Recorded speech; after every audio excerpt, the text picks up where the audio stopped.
பெர்சியூம்டு Innocent இந்த வெப்சீரிஸினுடைய கதை என்ன அப்படின்னு பார்த்தீங்கன்னா, ஜாக் ஆலிங்கல் அவர் தான் ஹீரோ.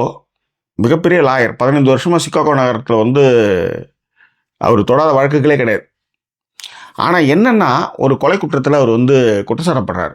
அவர் மேலே வந்து குற்றச்சாட்டுறாங்க மர்டரர் அப்படின்னு. அதுலேருந்து அவர் வெளிவந்தாரா இல்லையா அப்படின்றது தான் இந்த வெப்சீரிஸினுடைய கதை. கொஞ்சம் ஸ்பாயிலர்ஸ் இருக்கும், அதனால் பார்க்காதவங்க கொஞ்சம் பார்த்துருங்க. ஸ்பாயிலர்ஸ்னால் அப்படியே அட்டவர்த்தமாக சொல்ல மாட்டேன், பட் இருந்தாலும் பார்க்காதவங்க பார்த்துருங்க. ஓகே. ஜாக் ஆலிங்கல் உண்மையிலே மனுஷன் ஒரு சிங்கிள் ஷாட்டு முடிவுரையை நான் பேசுகிறேன்னு சொல்லுவாப்புல. இந்த சிங்கிள் ஷாட்டு வந்து அவ்வளோ அற்புதமாக பர்ஃபார்ம் பண்ணியிருப்பார். அடுத்தது, எந்த இடத்துல அந்த பொண்ணு மீது உங்களுக்கு, ஏன்னா உங்களுக்கு கல்யாணம் ஆயிடுச்சு, 2 குழந்தை இருக்குது, எந்த இடத்துல அந்த பொண்ணு மீது உங்களுக்கு காதல் வந்துச்சு அப்படின்னு கேட்குற கேள்வி ஒரு இடம் ஒன்று வரும். அப்போ வந்து நம்ம வந்து என்னென்னா, நம்ம எல்லாருக்குள்ளேயும் ஒரு தேடல் இருக்குது இல்லையா? அந்த தேடல் ஒருத்தவங்ககிட்டே நிவர்த்தி ஆகுதுன்னா இல்லை, அது வெவ்வேறு ஆட்கள் கிட்ட அது இருக்கும். அப்படியான ஒரு நபரை சந்திக்கும் போது நீங்கள் உங்களை அறியாமல் நீங்கள் வந்து ஃபாலோ ஆகிடுவீங்கன்றது அது அழகாக சொல்லுவாப்புல. ஒன்றும் இல்லை, கேர் எடுத்துக்கோ.